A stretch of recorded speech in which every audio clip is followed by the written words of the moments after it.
প্রতিটা দেরির পেছনে ভালোই আছে। যদি আপনার ব্যাপারে দেরি করা হচ্ছে, তো এটাতে আপনার জন্যই ভালো। নিশ্চয়ই ভালো জিনিস সময় নেয়। সাধারণ জিনিস দিয়ে নয়, আল্লাহ তাআলা বিশেষ জিনিস দিয়ে আপনাকে খুশি করতে চান। তাই চিন্তা করবেন না, খুব জলদি আপনার জন্য সাহায্য আসতে চলেছে, আর আপনার বিগড়ে যাওয়া কাজ ঠিক হতে চলেছে ইনশাআল্লাহ। আপনার সমস্যা ততটা কঠিন নয় যতটা আপনি ভাবছেন। আল্লাহ তাআলার জন্য সব কিছু সহজ। উনি আল কাদির। উনি গায়েব থেকে উসিলা বানিয়ে সাহায্য করতেও সক্ষম। তাই আমার হাত ছেড়ো না, আল্লাহর রহমত হতে হতাশ হও না। খুব জলদি আপনার জন্য মজিজা হতে চলেছে। কসরতের সাথে দোয়া করো, আর দোয়া করা কখনোই থামতে দিও না। আল্লাহ পাক জানেন তুমি কোন জিনিসের প্রশ্ন তাকে করছো। উনি সবসময় তোমার মন ও মস্তিষ্কে হওয়া অস্থিরতাকে জানেন। উনি জানেন কতটা আশা নিয়ে তুমি তার কাছে চাইছ। উনি তোমার আশাকে, তোমার সবরকে জায়া করবেন না। উনি তোমাকে এমনভাবে দিবেন যে তুমি রাজি হয়ে যাবে ইনশাআল্লাহ। তুমি চাইতেও পারবে না যদি আল্লাহ তাআলা না চায়। যদি তোমার মন কোনো দোয়া অন্তর থেকে চাইছে, তো নেভার গিভ আপ অন দোয়া। তোমার রবের কাছে চাইতে থাকো, আর তার উপরে বিশ্বাস রাখো। যিনি দোয়ার খেয়াল অন্তরে দিয়েছেন, উনি এটাকে তোমার নসিবেরও অংশ অবশ্যই বানাবেন। আল্লাহ তাআলা আল ওয়াহাব, অফুরন্ত দানকারী। তার উপরে আর তার ক্ষমতার উপরে কখনো হতাশ হও না। উনি বলেন হয়ে যা, আর জিনিসগুলো হয়ে যায়। শোনো, আল্লাহ তাআলার জন্য কোনো কিছুই মুশকিল অথবা অসম্ভব নয়। তার এক ইশারাতে সব বিগড়ে যাওয়া কাজ দ্বিতীয়বার ঠিক হয়ে যায়। তুমি শুধু দোয়া করা ছেড়ো না, চাইতে থাকো, তার দরবারে কড়া নাড়তে থাকো। একদিন সব দরজা খুলে দেয়া হবে। যেই জিনিসের তুমি এতটা মন থেকে চাইছ, সেটা তোমাকে দিয়ে দেয়া হবে ইনশাআল্লাহ। আল্লাহ তাআলা তার বিশেষ বান্দাদেরকেই পরীক্ষায় ফেলেন। আপনার সাথে যা কিছুই হচ্ছে, এই পরীক্ষার পরে আল্লাহ তাআলা আপনার জন্য খুব সুন্দর ফল রেখেছেন। শুধু তার উপরে ভরসা রাখুন, জলদি আপনার জন্য শান্তি আসতে চলেছে। এই দিন সবসময় একরকম থাকবে না। এই পরীক্ষার পরে আপনার ফল আপনার অপেক্ষা করছে। আর একটু সবর করে নাও।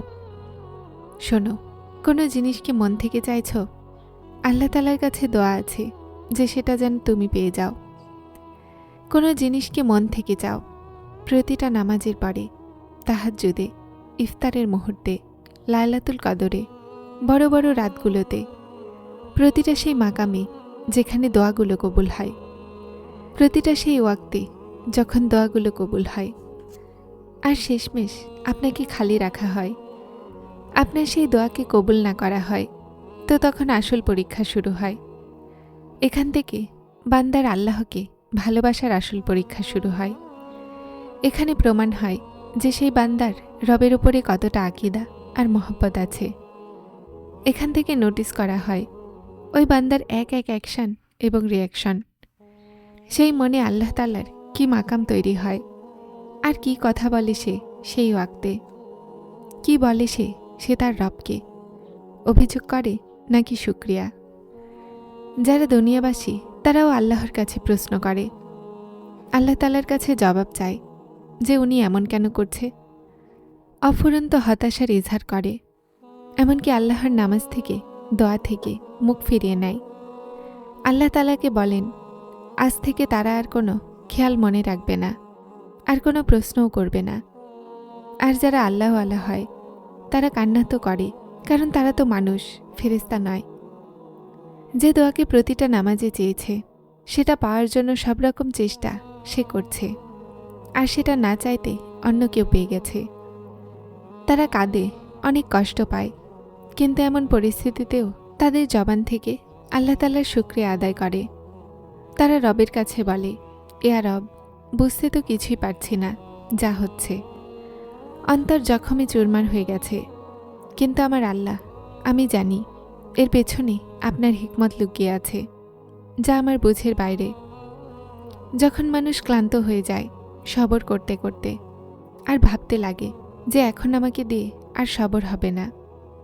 আল্লাহর কাছে এই প্রশ্ন করতে লাগে যে ইয়া আল্লাহ, আর কত সবর করব, কখন আমার সবরের ফল পাব?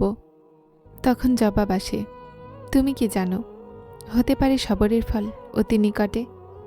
আর তোমার সবরে যতটা সময় লাগছে, তাহলে বিশ্বাস রাখো তোমার সবরের ফলও ততটাই খুব সুন্দর হবে। জীবন খুব সুন্দর যখন সবর করা হয়।